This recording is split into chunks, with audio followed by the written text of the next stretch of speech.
Chapter 583, Celestial Worthies Revelation. Around the betrothal ship and sailboat, thick turquoise vines cascaded from the sky. They entwined, creating a road leading to various destinations. Cinderella returned to the orange-yellow pumpkin coach, pulled by gray mice swiftly descending through the vines. They approached the energy passageway formed by pure light, as if about to enter the silver-gray behemoth embedded in the seabed. Abruptly, the mischief of gray mice came to a halt. Cinderella, adorned in a purple robe, wore a solemn expression, purple spots dancing in her pupils. Cinderella sensed an unusually perilous presence deep within the silver. Gray behemoth, it remained motionless, as if in a deep slumber or long dead. However, in either case, her intuition warned her not to approach, lest she suffer severe corruption or similar effects. Staring at the energy passageway where Lumion and company had vanished, she deliberated for a few seconds before shifting her focus to the sailboat. With Mr. Fool's seal on the Seven of Wands and the sealed evil god's angel, he didn't have to worry about the problem that even she had to be wary of, as long as he didn't directly see those things, hear its voice, or enter the core area. As for the other one, he seemed to be a shepherd, so he didn't mind being even crazier. Cinderella observed the mast and shipboard of the sailboat cracking under the terrifying suction of the humanoid sealed artifacts, heaviness, characteristic. She was ready to make her move when she retrieved a roselle chess piece from her dark purple coin bag and hurled it at the target in the black nun's attire. Amidst the howling wind, the queen chess piece soared towards the humanoid sealed artifact, accompanied by various miscellaneous items. As it descended, the humanoid sealed artifacts steps towards the sailboat slowed, as if time itself was warping around her. This was one of the spells of Cinderella, the chessboard of ages. It had the power to decelerate the target, as if they had entered an area where time moved at a different speed. Seizing the opportunity presented by the sluggish movement, Cinderella closed her eyes and transformed into a humanoid phantom, collapsing into the invisible coffin. The eyelids of the humanoid sealed artifact drooped, as if she might succumb to sleep at any moment. Sleeping Beauty magic. Witnessing this, Hela, aboard the sailboat, once again activated the Evernight Pathway's ability to forcibly drag people into a dream. Although the notarization wouldn't immediately expire with Ultraman Lotto Gyro's loss of the Governor of the Sea Authority, it would still last until the end. However, the ability to be invalidated by notarization wasn't entirely ineffective. It would only be weakened, and its effects would be significantly reduced. Now, the humanoid sealed artifact was already fatigued, swaying, and on the verge of falling asleep. In this state, entering a dream was undoubtedly much easier. The humanoid sealed artifact, donned in a black nun's attire, finally closed her eyes and plunged into a deep slumber. She entered a somewhat sorrowful dream, causing her face to contort slightly as she frowned. On the sailboat, a dense darkness surged once more, enveloping the humanoid sealed artifact, resonating with a distant voice that brought peace and tranquility. It was akin to a mother reciting a poem to lull her child to sleep, fostering a serene slumber. The humanoid sealed artifact, still in her black nun's attire, hovered in midair with her eyes tightly shut. She descended slowly, landing gracefully on the deck of the sailboat. Her brows gradually relaxed, her face softened, and crystalline water droplets formed at the corners of her eyes. The maidens of the sea, deputy hosts and sailors, blessed by the sea and adorned with starlight scales, swiftly settled in the darkness, succumbing to sleep amidst the enchanting chanting. Franca, within the sail cabin, was taken aback by the unfolding battle. Isn't that Cinderella? Isn't that Jack and the Beanstalk? What manner of magic is this? Isn't that Sleeping Beauty? Who is this? Have I arrived in a fairyland? I have to admit, it's truly dreamlike.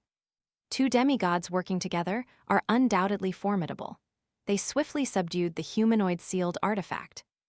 I also wish to become a demigod. A demoness demigod would do too. Regaining her senses, Franca concealed herself and sprinted out of the sailboat. Utilizing her run-up and an assassin's feather fall, she elegantly leaped onto the betrothal ship, intending to approach the energy passageway at the bow. Within the silver-gray behemoth, After Lumion traversed the energy passageway, he found himself not in the metal beehive he had seen before. Walking on the silvery white metal floor, he noticed a hall dozens of meters long and 20 to 30 meters wide ahead. In the middle of the hall, Ultraman Lato Gyro stood, donning Simon Gyro's face, and shouted in delight, "Rohoko." This represented the first half of the command to activate the spaceship by entering the password and gaining access. However, there was no response from the spaceship. "Crap, it still holds ill intentions towards me and isn't willing to grant access. This malice stems from that demigod's ability. It shouldn't last long. As long as I can stall for time, I should be able to regain control. Can the humanoid sealed artifact hold back two demigods? Or can I rely on the spaceship's internal layout to play hide and seek?" A series of thoughts raced through Ultraman's anxious mind. At that moment, through the translucent metal wall to the side of the hall, he saw Cinderella in the pumpkin coach come to a halt near the energy passageway, seemingly apprehensive about something. As expected, she doesn't dare to enter. Exhilaration surged from Ultraman Lato Gyro's heart. Before the mission kicked off, Loki had set up an altar and sought guidance from Celestial worthy through divination. The response he got was, "Contains a high risk from high-ranking individuals, avoidable by entering the spaceship." Loki decoded this as a warning about Hela and Gandalf from the curly-haired Baboons Research Society, as well as the saint from the Church of Earth Mother overlooking Port Santa. These high-ranking figures were the primary threats. However, if he could take the reins of the mystical sci-fi spaceship first, he believed he could outmaneuver these formidable opponents. Now, Lato Gyro noticed that even without absolute control of the spaceship, the new demigod hesitated, as if haunted by an unseen fear. Facing something capable of unsettling a demigod left Lato Gyro uneasy. However, armed with the spaceship's command and password, he could soon turn potential threats to his advantage. There was no need for fear. As Lumion was on the brink of teleporting behind Ultraman Lato Gyro, they both heard a metallic clang. A silver metal door descended, sealing off the hall's entrance and exit completely. The walls, ceiling, and floor transformed as metal surfaces shifted and revealed dark pipe openings. Out gushed cerulean blue gas. Poison gas. Lato Gyro's heart raced as he grasped the situation. The spaceship, still imbued with malice, not only resisted control, but also emanated lethal intent, seeking to eliminate him before its animosity subsided. The magic of the demigod outside is malicious indeed. Lumion perceived this as an instinctive strike from the silver-gray behemoth against intruders. Swiftly, he tapped into the power of the sea, aiming to invoke the temporary authority of the governor of the sea to counter the threat. He could sense that Ultraman had lost the governor of the sea's position after the attack from the Cinderella demigod, with no immediate prospect of reclaiming it. With no contenders for the authority, Lumion anticipated an easy acquisition. Yet the waters resisted, refusing Lumion the temporary position of governor of the sea. Its malice seemed directed at anyone attempting control.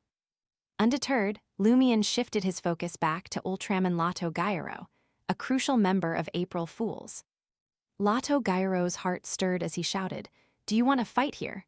If we don't break out and waste no time, we'll all die." In this dire moment, a plan to escape the hall and relocate became paramount. The malice wouldn't linger for long. Seek vengeance in a safe space. If we perish here, who will assist in eliminating the others? Lumion nonchalantly flexed his wrists, donning the flog boxing gloves, and grinned, stating, "I don't care about my own death. All that matters now is one thing, ending you." As the words left his lips, crimson flames, bordering on white, erupted from his entire being, as if he were cloaked in a fiery shroud. Not far from Lumion and Lato Gyro, Mad Lady and Mr. K found themselves in the beehive-like metal room, unable to enter the hall ahead.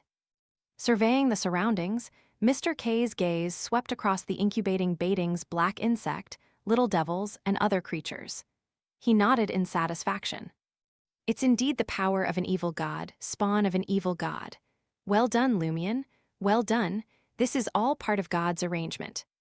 Amidst the hoarse voice, The Aurora Order Oracle turned his gaze back to Mad Lady.